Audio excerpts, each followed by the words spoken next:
Hi, this is Usha. Welcome to Rathod's IAS classes. In this lecture, we are going to discuss current affairs of 8th April 2021. In this lecture, we are going to discuss 8 topics which are very much relevant to UPSC. So let's get started with our discussion and let us see first article. Title says RBI keeps policy rates unchanged. So this article mainly focusing on MPs, that is monetary policy of RBI. So this article will be very important regarding GS paper 3 under economy. So this article will be important regarding both prelims and also mains. So now let us have a detailed discussion on this topic. So first let us see context. So before seeing this context, so this article mainly talking about policy rates of RBI. So recently our RBI governor, he announced that policy repo rate will be unchanged. That means they are not going to change any repo rate. Okay. So if you see details of this article, it mainly says that RBI decided to continue accommodative stance. That means expansionary monetary policy. So if you're talking about monetary policy of RBI, so there are mainly two types. First one is constructive or contractive policy and next one is expansionary policy. Expansionary policy is also called as accommodative policy. That means they want to increase money supply in market. Okay. So whenever they want to go for decrease in money supply, they will go for this contractionary policy. Okay. Whenever they want to increase money supply in market and boost economy or for revival of our economy, RBI comes up with this accommodative monetary policy. So why they are coming up with this accommodative monetary policy? Because to sustain our growth and we want to continue to mitigate impact which is caused by this global pandemic, that is COVID-19. So in this way here, RBI mainly want to ensure inflation to be remain within target. So recently RBI also came up with inflation targeting, right? So in this inflation targeting, here RBI said that it is going to have 4 plus or minus 2%. So there will be unchanged regarding this inflation target for further 5 years, that is from 2021 to 2026. Okay, so we have flexible inflation targeting. That means we can have plus or minus 2% here. Okay, we do not have strict inflation targeting here. So we have only flexible inflation targeting, that is 4 plus or minus 2%. And now let us see why this decision taken by RBI. So now we are seeing second wave of coronavirus, and today's paper itself, it is saying that we had more than 1,26,000 cases within 24 hours. So because of this, there is high surge. We can say there is surge in infections. So because of this, we can see some greater uncertainty in our economy. And we can also recently going for some regional or localized lockdowns again. So because of this, mainly for economic growth and economic revival, RBI took this accommodative policy. Okay. And now let us talk about some facts regarding what is this monetary policy. So this monetary policy mainly adopted by Monetary Authority of country. So in India, that is Central Bank of India, that is Reserve Bank of India. Okay. So if you're talking about this monetary policy, it mainly targets controlling of inflation and as well as interest rate. So whenever it is controlling inflation as well as interest rate, it will ensure price stability in market. So whenever we are maintaining price stability, then it will increase trust of public on government. Okay, it will increase trust of public on our currency also. Okay, so in this way, this monetary policy mainly controls interest rate, that is mainly payable on a very short term borrowing or money supply. So if you are talking about different instruments of this monetary policy, we need to talk about 5 different instruments. So first one is open market operations. So what is this open market operations? It is mainly buying and selling of securities, for example government bonds. So whenever government want to increase or RBI want to increase money supply in market, then what happen? It will buy government bonds from banks. So banks will sell these government securities to RBI. In return, RBI will give money. So in this way, here banks will have money to lend such that it will increase money supply in market. And next one is, whenever RBI want to decrease money supply in market, then it will sell these government securities for banks, and return banks need to pay money for RBI such that it can decrease money in banks, such that lending capacity of banks will be decreased. So in this way, open market operation, it is one type of instrument. And next one is, we have cash reserve ratio, simply we call CRR. So CRR means there is some specified amount of money that should be kept by banks with RBI. Okay, so this is called as CRR.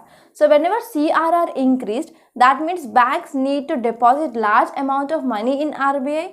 So less amount of money which is left with the banks, so lending capacity will be decreased. Okay, CRI as per 2019, it is 4%. And next one is statutory liquidity ratio, that is SLR. So SLR, it is one of important thing that you should remember here. So if this SLR means, any financial institutions, they have to maintain certain quantity of liquid assets, or we can say non-cash forms also they can maintain. Okay, so those non-cash forms mainly include some precious metals like example gold, diamonds, etc. And they can also keep bonds. Okay, so this is about SLR. And next one is bank rate policy. So this bank rate policy is also called as discount rate. Okay, so under this bank rate policy, so interest charged by RBI for providing funds or loans to banking system. So whenever there is bank rate that is increased, that means cost of borrowing by these banks from this RBI will be increased. So it finally decreases the credit volume of banks such that it can decrease supply of money in market. And next one is credit ceilings. So RBI mainly issues one prior information or decision regarding how much certain limit of loans that can be given by commercial banks. Okay, so these are 5 instruments under this monetary policy. So this is just, I hope it is clear now. So we already discussed what is important regarding some static portion also. So now let us try to understand next article. Title says gastroenteritis claims 1 life in Kurnool and 40 hospitalized. So this article mainly talking about one disease, that is gastroenteritis. So why I selected this question, because if you see any disease which is seen in news, so you can expect some prelims based questions from that disease. So it is also part of our static portion also under science and technology regarding communicable and non-communicable diseases. So because of this, I took this article for today's discussion. And now let us try to understand this article. And I want to say one thing, this article will be important only regarding prelims but not mains. So now let us see context why it is in news. So if you see context, 1 woman died of this gastroenteritis in Andhra Pradesh state, and further 15 more cases of this gastroenteritis have been reported from the same colony. So what might be reason? There is one religious festival that was organized in past 2 days. So because of this, there might be transmission of some pathogens like bacteria, virus, etc. that happened, and that led to this gastroenteritis. And this type of similar outbreak also reported in other area in Andhra Pradesh state itself. And in that area, 30 cases they had been identified in past 2 days. Okay, so this is context and these are some details. And now let us see what are important facts regarding this gastroenteritis. So if you see what is meaning of gastro, it is mainly related to some stomach related problems, right? So this gastroenteritis, it means acute infectious syndrome of stomach lining and intestine. So in this disease, mainly stomach lining and also intestine, they are mainly infected. And if any person who is suffering from this gastroenteritis, so some important signs and symptoms include diarrhea, vomitings, abdominal cramps. So these are some important signs and symptoms associated with this gastroenteritis. And people who are suffering from this gastroenteritis, they also see some other symptoms. They include diarrhea, vomitings, abdominal cramps, nausea, fever and chills. So these are some other symptoms which are mainly seen in people who are suffering with this gastroenteritis. Now if you see causes, it might be caused by virus or even bacteria and also other parasites. So after entering into body, they will reach stomach and as well as gut, that is intestines. So later on they will secrete some toxins. So these toxins which are secreted by these organisms, they stimulate excessive water and as well as electrolyte loss from body. That means through diarrhea, vomitings, what happen, excessive electrolytes and as well as water which is present in our body, that will be expelled outside. Okay, so because of this reason, so we can see excessive dehydration in patients who are suffering from this gastroenteritis. And this virus which is entering into body, that will directly invade walls of gut, that will trigger inflammation in lining of stomach and as well as intestines. Okay, so that will lead to upset the balance between absorption of nutrients and as well as secretion of waste in our body. So this is about gastroenteritis. So if you see treatment, it mainly depends upon causes. So for virals, we can give antivirals. For bacteria, we can see antibiotics. Okay. So based on which organisms which causes this gastroenteritis and severity of symptoms, we can go for antibiotic therapy, and also we can provide some supportive care because large amount of water and electrolyte loss that can be seen in this patient. So because of this, we can provide some supportive care also for this patients. So this is gist of this article. And now let us see next article. Title says incentives for solar energy sector. So this article mainly talking about production linked scheme. Okay, production linked incentive scheme. So this scheme will be very important regarding GS paper 2 under schemes, policies and programs of government. And this topic is very important regarding prelims point of view. Now let us try to understand this article in a great detail. So if you see context, it mainly says that Union Cabinet approved this production linked incentive scheme for white goods and as well as high efficiency photovoltaic modules. So if you're talking about white goods, what all comes under this white goods? They include air conditions, they include LED lights. Okay. Now Union Cabinet, which is chaired by our Prime Minister, they approved this production linked incentive scheme mainly for white goods, that includes air conditioners and as well as LED lights, and also for high efficiency solar photovoltaic modules. So for these two products, now this scheme, that is production linkage incentive scheme, which extended to this. So if you see some details regarding this article, it mainly says that our cabinet, which is chaired by our Prime Minister, he took another step towards our vision of Atmanirbhar Bharat, that is self-reliant India. And he came with approval of rupees 6,238 crores rupees for this ACs and as well as LEDs. And this scheme also provide an incentive of 4 to 6% on incremental sales of goods for 5 years. And there will be also providing some incentives for high efficiency solar photovoltaic modules, and outlay given for this scheme is 4,500 crore rupees. Okay, and now let us talk about what are objectives of this scheme. So first one is, we want to make our Indian made goods, they should be globally competitive, and we need to improve our exports, and we need to remove some sectoral disabilities also. So we need to increase our manufacturing power. So these are some important objectives of this production linked incentive scheme. And if you see what will be significance of this step. So first one is, whenever we are increasing our manufacturing or whenever we are providing incentives for manufacturing sector, so we can directly reduce our import of so-and-so material from other countries. And second one is, it will boost our Atmanirbhar Bharat initiative. We can improve our manufacturing capacity. And next one is, it is expected to add mainly direct and as well as indirect job, that is employment. And next one is, it also expected to add about 10,000 megawatts capacity of power from this solar panels. So these are some important significance. Okay, and we can also decrease carbon emissions when we are moving towards of LEDs, and we can also use electricity very efficiently rather than when we are using traditional incandescent bulbs, right? So these are some important significance of this step. And now let us talk about some facts regarding this PLI, that is Production Linked Incentive Scheme. So if you're talking about this scheme, so this scheme, it is mainly based on outcome, okay, outcome and output oriented scheme, okay, and incentives, they will be paid only if manufacturers, they make goods, okay, whenever they are increasing their manufacturing, so based on that, incentives will be given by government. So if there is no increase in manufacturing, then there will be no incentives, okay. So because of this scheme is mainly outcome and output oriented scheme.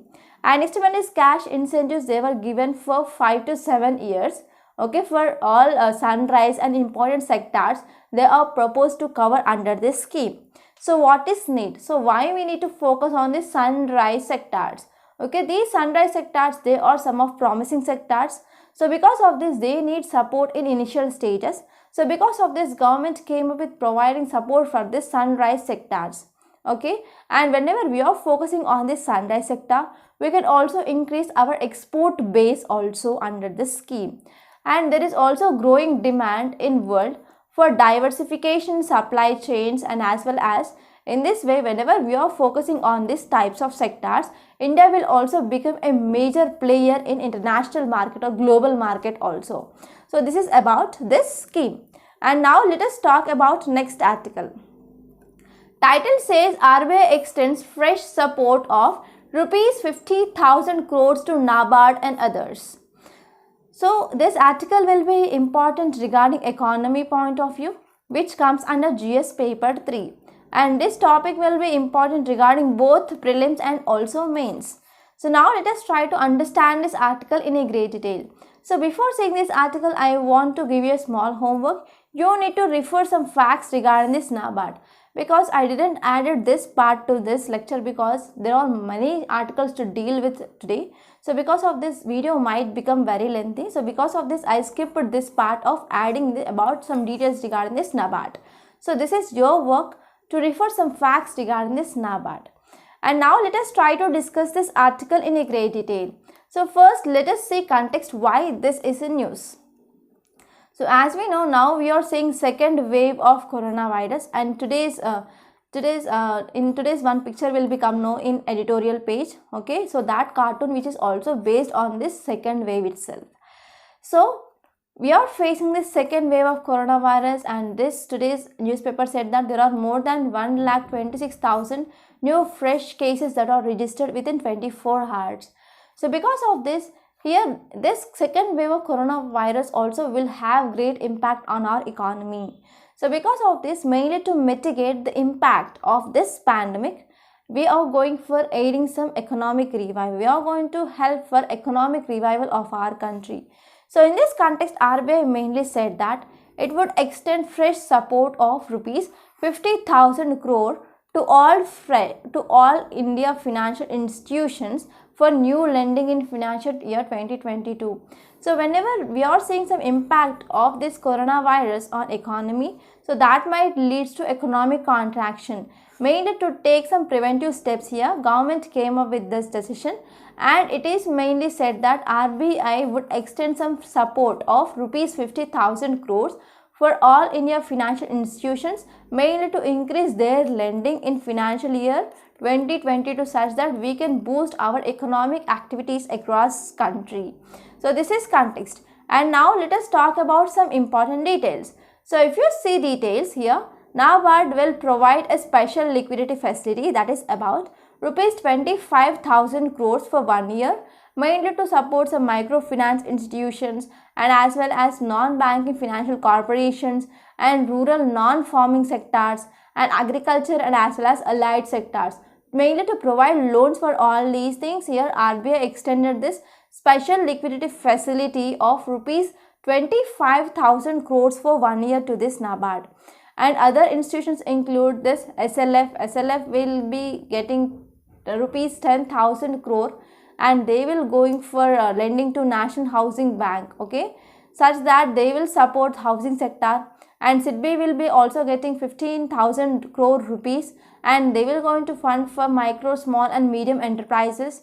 And this article also talked about asset reconstruction companies. Okay, so these asset reconstruction companies plays an important role in our banking sector because they will help to deal with bad loans. So whenever they are having and whenever banks having this bad loans here, so these bad loans will be taken by this ARC, that is they are purchased by this ARC, and this ARC after purchasing that bad loan, so whatever assets which are present, that will be sold, and how much amount which is come up by selling of these assets, that will be given to banks, and some amount will be taken by this ARCs.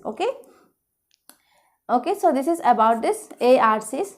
And next one is RBI mainly constitute a committee. So regarding this ARCs, now in every bank here there is one important problems, that is rising of NPAs, that is non-performing assets are improving or increasing here. So because of this we need to also talk about this ARCs, and we need to strengthen these ARCs to deal with this non-performing assets problem here. So because of this RBI constitute a committee, and this committee will mainly talk to take some decisions for reviewing of working of these ARCs, and as well as they will recommend some suitable measures that will enable ARCs to meet the growing requirements of financial sector. Okay, so these are some important details which are given in this article. And now let us see next article. So title says abortion is a woman's right to decide. So this article mainly talking about abortion, that means whether to have a child or not. So this is the decision of women. So now recently we saw there is one amendment made to Pregnancy Termination Act, right? So recently we come up with this MTP 2021. So it mainly came up with some changes to this MTP 1971 Act. So here this article mainly says that whenever there are state intervention that is happening, but state mainly ignoring right or personal right or absolute right of women whether to continue with her pregnancy or not. Okay, so this article mainly talking about that, and today's main question also based on this topic. So this topic will be important regarding polity, which comes under GS paper 2. So now let us have a detailed discussion here. So before that, let us see today's main question. So question here is, the amendment to abortion law retains the notion that the state must intervene in what is a woman's absolute right. So this question mainly says that, so whenever there are any amendments which are made to this abortion law, here state need to remember also this abortion should be women's absolute right. Okay, so this is question, and now let us try to understand this article in a great detail. So this article mainly talking about Medical Termination of Pregnancy Amendment Act of 2021. So if you're talking about context here, recently government came up with this act of 2021. So author mainly says that central government amendments to this abortion laws, that is not only retains this traditional notion, but state also need to take women's decision or women's choice or women's right regarding whether to continue this pregnancy or not here. So because of this, here government came up with MTPA, that is Medical Termination of Pregnancy Amendment Act of 2021. So this act, it is also incompetent in understanding women's right over her own body. Okay, so this is the thing. So if you're talking about this abortion law in India, so we come up with this Medical Termination of Pregnancy Act of 1971, and it had been considered progressive in India. But if you're talking about some important provisions of this Medical Termination of Pregnancy Act of 1971, it mainly contains some provisions, okay, that are regarding IPC, that is Indian Penal Code. So these Indian Penal Code, they are enacted over a century ago in keeping British law, right? So at that time, at that time of British law in IPC, abortions, they are mainly comes under crime. So if at all any woman and even doctor involved in abortions, they will land up in jail. That means abortion mainly considered as crime. Then women who are going for abortion and as well as doctor, if they are involved, they will be kept under bars. Okay, so if you are talking about this Medical Termination of Pregnancy Act of 1971, So one important section that you should remember here is section 3. So section 3 mainly says that maximum limit of abortion here is just 20 weeks. Okay, so it is at time of 1971. And this section 3 also says that it required 2 doctors to certify that continuation of pregnancy which involves risk to life of women, or it might lead to grave injury for women's physical and as well as mental health, and if there is a substantial risk that child born he would have physical or mental abnormalities. So this to be given or certified by at least 2 doctors when we want to go for abortion. Okay, so this this Medical Termination of Pregnancy Act of 1971, it is mainly based on Santilal H. Shah Committee report. So this committee mainly look over question of legislation or legality of Abortion Act of 1967. So at that time, so this committee report mainly said that we should not go for pregnancy more than 20 weeks because there is lack of technology at that 1970s. Okay, so beyond 20 weeks, whenever we are going for abortion for pregnant people, so it will be hazardous for women health. Okay, so because of this, it is one important limitation. But if we are talking about this 21st century, that is in 2021, we have latest technology, right? So this limitation mainly disappeared now because we have improved in our technology. So whatever process we are using, so with that technology we can carry out abortion safely, right up to till full term pregnancy also here. So we can ensure safety of women, and we can go for termination of pregnancy even after full term also. Okay, so if you are talking about data, because of laws which are present in India, now even today about 8 lakhs of illegal unsafe abortions they are happening every year. So because of illegal and as well as unsafe abortions, that will be also increased morbidities. Okay, so now we came up with this Medical Termination Pregnancy Act of 2021. So this act also fails regarding miserably on main count here. So it does not recognize rights of women, right of women on her own body regarding whether to go for abortion or whether to continue their pregnancy, and as well as regarding reproductive health. So one important thing in this act here is it increased upper limit from 20 weeks to 24 weeks. But this 24 weeks, it is not rational because today we have good technology, we have very much improved technology, so we can go for abortions which are very much safe even up to full term also.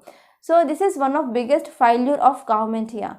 Government also said that when we want to go for abortion more than 24 weeks, we need a certification from this medical board. So they said that they will have this single medical board. So whenever medical board which is deciding whether to go for termination of pregnancy or continuing of this pregnancy, it will breaches privacy of women. So this is first important thing. And next one is millions of abortions they are taking place every year. So because of this, it is impossible for single board mainly to take up all these cases. So because of this, they need to go for multiple boards. So for establishment of multiple boards, now we do not have that much resources in this time from states. Okay.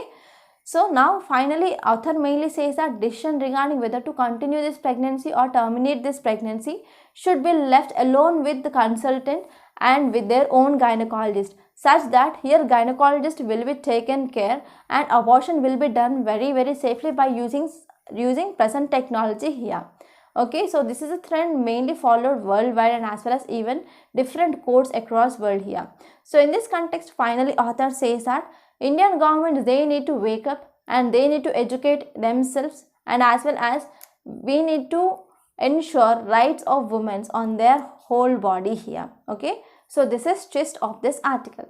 I hope it is clear. And now let us see next article.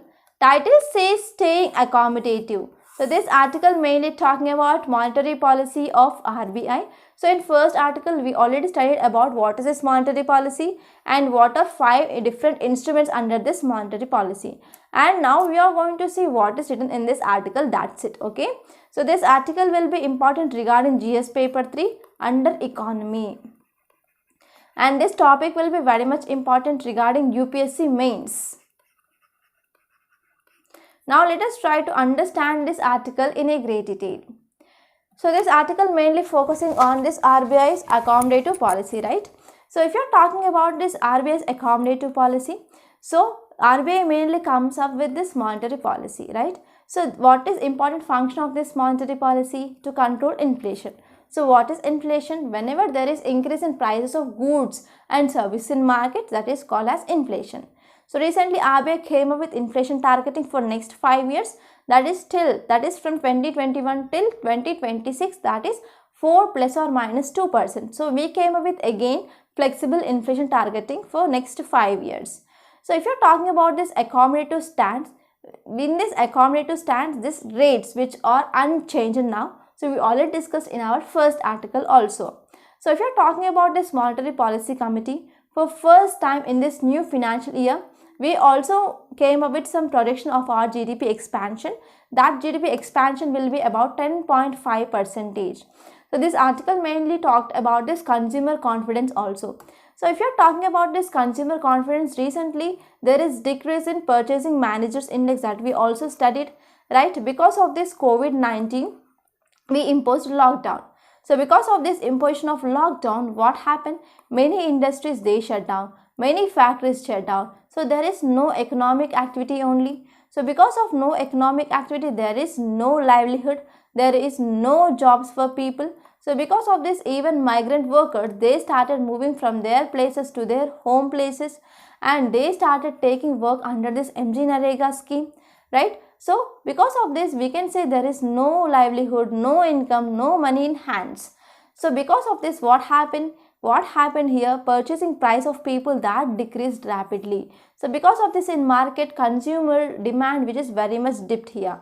So because of decrease in consumer confidence, it is one of important and clear sign of uncertainty across our growth of our economy. So even if you're talking about yesterday or day before yesterday, we studied about one important report, that is IHS Markets Manufacturing Purchasing Index. So it mainly said that there is decrease in this index to 7 months low here. So why here? Because there is loss of jobs, there is loss of income. So there is increased stress among millions of people. Even if you see this Pew Research Institute report, we said that there is drop of about 3.6 crores of people under below this middle class, okay? And also the people who have been earning rupees 150 per day or more than doubled, right? So because of all these reasons, what happened? Consumer confidence is decreased in market here. So if you're talking about our Indian economy, so we are facing now lockdown type situation because of this COVID-19, that increased internal pressure, and also throughout international market also there is increased pressure. So recently, because of traffic jam in Suez Canal, what happened? Trade that had been halted more than 15 days. So because of this, that led to increase in crude oil prices. And not only that, across world we are seeing there is increased crude oil prices. So because of all these reasons, there is increase in inflation, that is rise of goods and services prices in market, that is seen. So because of this, now RBI governor, he came up with some critical significance. He said that food prices mainly depends on this year monsoon rainfall. So in this context, RBI and broader committee mainly stressed on some important things like vital need for central and state. They need to initiate some coordinated action, okay, mainly to control inflation. And they also talked to ease tax burden on petroleum products. So on these petroleum products, central will impose tax and as well as state will impose tax. So because of this, there is increased price of these petroleum products that is seen. So whenever fuel prices they are increasing, then we can see overall inflation, okay? Because for example, if we have agriculture produce in this area, but we have markets in this area, so we need to take this agriculture produce to this market by using any vehicle. So whenever there is increase in cost here, then what happened? The cost for transportation will be increased. For example, if there is any farm here, we want to go for harvesting. So for harvesting, if you are using any machinery, so that will uses fuel, right? So because of increase in fuel prices, harvesting price will be also increased. So here harvesting price is increasing and there is increasing cost of transportation. So because of this, what happened? Whatever amount that is sold by farmer in market will be also increased. So in this way, overall price of these goods and services will be increased whenever there is fuel price that is increased, okay? So if you're talking about international commodity prices and even logistic cost, because of increase in crude oil prices, that lead to input cost that increased. Okay, so because of this, final product from this manufacturing sector and as well as this service sector, that had been increased. Okay, so because of this increased price of these fuels, that is also one important challenge for policy makers. So in this way, RBI mainly come up with its own March survey on inflation expectations. So it mainly said that urban households, they expected prices to accelerate of a 1 year horizon. So there might be increase in prices for next 1 year also. So this is according to March survey of RBI. So this is gist of this article. And now let us see next article. So before seeing this article, I want to make a small announcement on this platform. So if you want to give attempt in UPSC 2022, so we came up with one excellent course, that is Current Affairs package along with mains answer writing practice. So why this course is important to attempt 2022? So before getting into examination hall, you need to know at least 1.5 years current affairs, right? So to cover this 1.5 years current affairs comprehensively, so this is right time to join this current affairs package course. Okay, because if you see, either it may be prelims or mains or even interview, you can expect 50 to 60% of questions from your current affairs. So mastering of current affairs, it is very important to clear UPSC. And if you are talking about this mains answer writing practice, many students who are especially beginners, they ignore this mains answer writing practice, and they might be thinking like after completing NCERTs we can start this answer writing practice, and after completing this reading of standard books we will start this.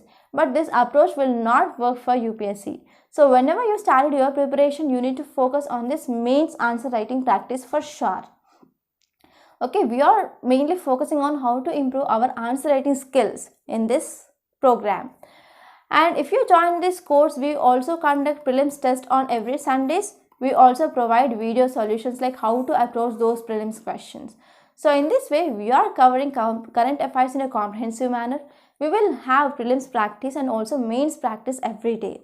So I want to say one thing, please try to join this course. And this course is very beneficial and also highly economical. So after 1 month, the price of this course will be doubled. Okay, so this is your choice. And details of this course which is given in description box. So please see once. Okay, so if you want to talk to me regarding that course, you can call me on this number 8074 765513. Okay, please note this number. And now let's come back and let us say next article. Title says for Lok Adalats, speed overrides quality. So this article mainly talking about Lok Adalats. So this topic is very much important regarding our polity, which comes under GS paper 2. And this topic is especially important regarding mains. So as we know, for speedy justice of delivery, we use this Lok Adalats. Okay, but this article mainly says that yes, speed it is present, but this speed which is overrides quality. So how it is overriding quality? So most of these cases which are disposed by Lok Adalats, they are finally ending up with compromise. Okay, so because of this, quality of Lok Adalats, it is not there now. So now let us try to analyze this article in a great detail. So if you are talking about background here, so whenever justice is delayed, it is also called as justice denied. So mainly for access to justice for poor, it is a constitutional mandate. So according to our constitution, we need to ensure fair treatment under our legal system, right? So because of this, we led to establishment of this Lok Adalats. So these Lok Adalats, they are also called as people courts. So these Lok Adalats mainly ensure accessible and as well as affordable justice to all. So this is about some background.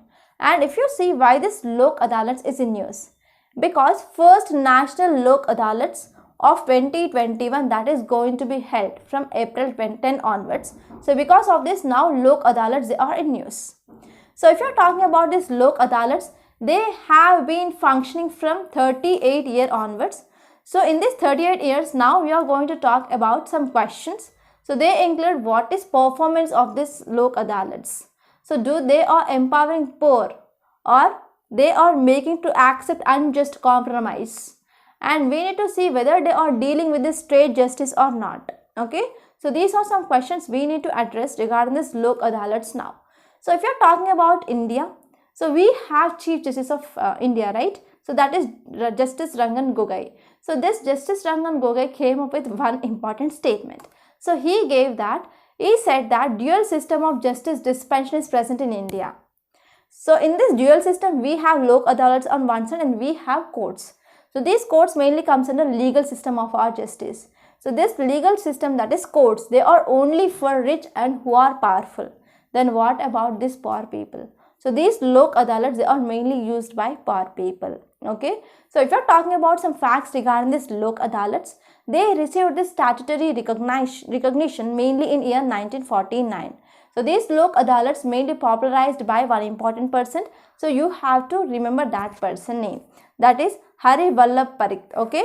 So this person mainly popularized this Lok Adalat and he was also disciple of Mahatma Gandhi. So if you are talking about later on in our constitution, we come up with amendments.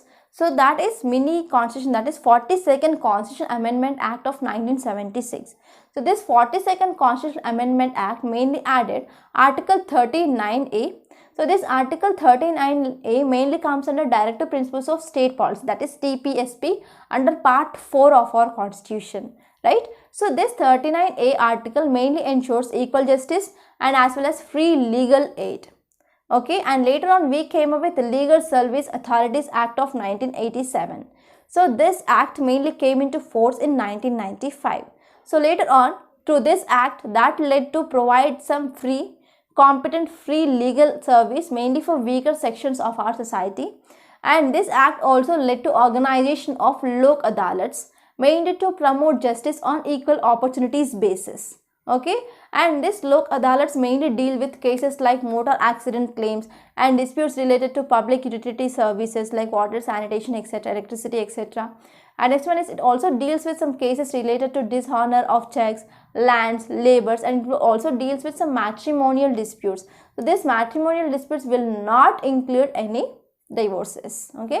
So later on we also have the State Legal Service Authority, and which has been organizing this Lok Adalats daily or fortnightly, that is once in 15 days or monthly basis. And we also have National Legal Service Authority, that is called as NALSA. Okay, so under this NALSA we have Lok Adalats, they organized across our country. So if you're talking about some data here, so this Lok Adalats from 2016 to 2020, they disposed more than 52 lakh cases.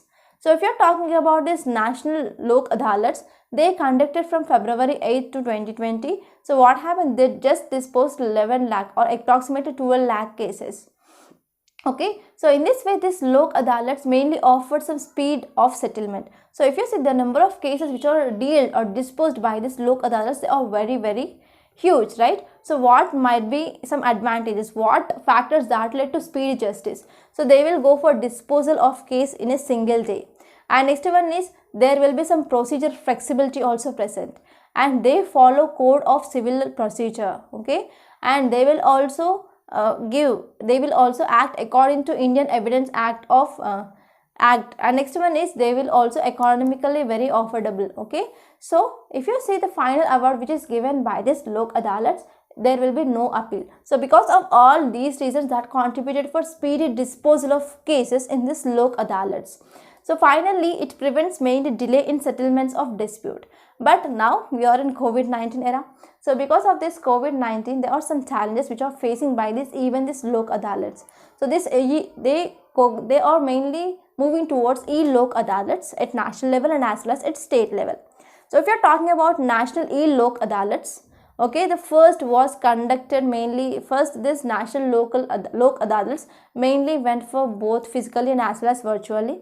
And because of COVID-19, they are moving towards electronic Lok Adalats or e-Lok Adalats. So in this time, mainly this national e-Lok Adalats mainly disposed about 10 lakh cases. Okay, so if you are comparing with last year 2017, 2018, 2019, it is very, very low. So because of this, we can say this e-Lok Adalats are less efficient, and there is the speed which is also affected by this Lok Adalats, and quality of justice is also delivered also affected, because most of these cases which are disposed by this national e-Lok Adalats, they went for settling through compromise. Okay, compromises are imposed on poor because they won't have or they do not have any choice to go rather than this. So finally they are accepting these compromises. So because of this Lok Adalats, which is mainly in news.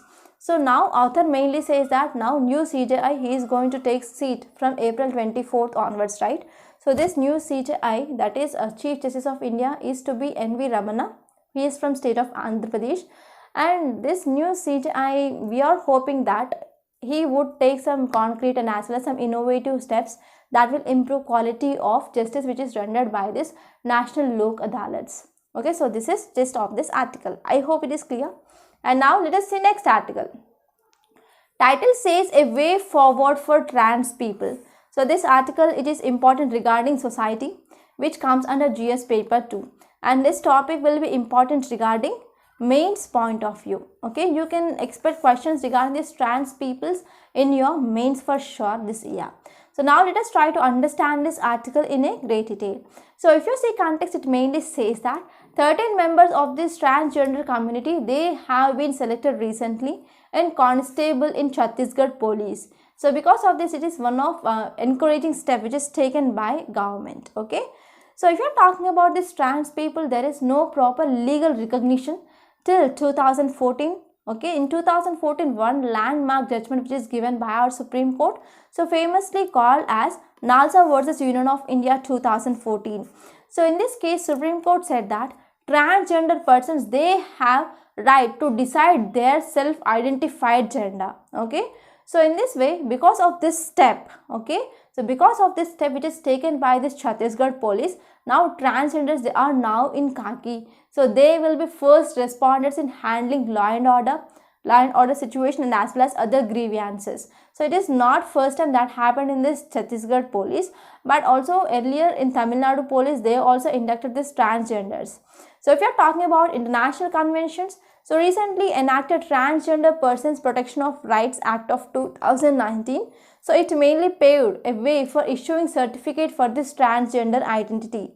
And even if you are talking about international conventions, we have many. So first one is we have Declaration of Human Rights 1948. We have International Covenant on Civil and Political Rights 1966. And we also have this Yogyakarta Principles of 2006. And not only this, even Kerala High Court also came up with one important judgment here regarding this trans people. So Kerala High Court allowed a petition which is moved by trans women seeking admission to National Candidate Corps, that is NCC. So NCC Act or NCC people, they mainly did not allow this woman mainly to enter into this NCC, and she appealed. She went for this High Court, that is Kerala High Court. Okay. So here Kerala High Court mainly said that yes, you have to take this people because there is already we have Transgender Persons Protection Rights Act, and how can you deny access to women for this NCC? So NCC said that under this NCC Act there is no provision regarding this transgender, but Kerala High Court said that you need to change that rules according to this Transgender Person Protection of Rights Act. Okay, so if you are talking about this, whenever we are encouraging these people, already these people are mostly discriminated. So whenever any parents who know that their children are transgender, they will be sent out of their homes. So because of sending out of their homes, they do not find proper jobs outside, right? So because of this, these transgenders, they are also not given admissions in schools and colleges as well. So because of this, there is no proper education and there is no proper employment opportunities, no jobs. Then what happens? They will go for begging, right? So because of this, if you see, in my view here, only society which is making them, society mainly discriminating against those people, right? So we need to allow those people, we need to provide some respect, and we need to give respect those people also with our humanity, right? Because those also people, and those people also have human rights, those people also have fundamental rights, right? Because of some alterations in some chromosomes or alterations in that genes, that led to people to convert into that transgender, right? So because of this step, it is a one important and encouraging step towards this transgender in our society, but there is much that can be done here. So we need to bring some changes, we need to erase some biases in our society regarding this transgender, and we need to respect these people, okay, equal to human beings with humanity. So this can be done. Okay, so this is gist of this article. And there is also one article which appeared in page number 6 regarding this carbon neutrality. So we discussed number of times regarding this carbon neutrality, so I am not taking discussion in this article. So now let us try to know briefly what is this carbon neutrality. So for example, if we are releasing 100 units of carbon dioxide into atmosphere, and we need to also have system to absorb this 100 units of carbon dioxide. That means how much of amount of carbon dioxide which is released into atmosphere is equal to absorption of carbon dioxide. So this is called as carbon neutrality. Okay, so this is about carbon neutrality. So you need to also focus on Paris climate deal, okay, regarding this carbon neutrality. And there are many countries, they came up with resolutions to come up with this carbon neutrality, example China and so and so countries. So you can read that article and it is very easy to understand also. So by this we are concluding today. I hope you enjoyed this lecture. Please subscribe to my channel and don't forget to like, share and comment my videos. And don't forget to enroll this current affairs package. Thank you so much.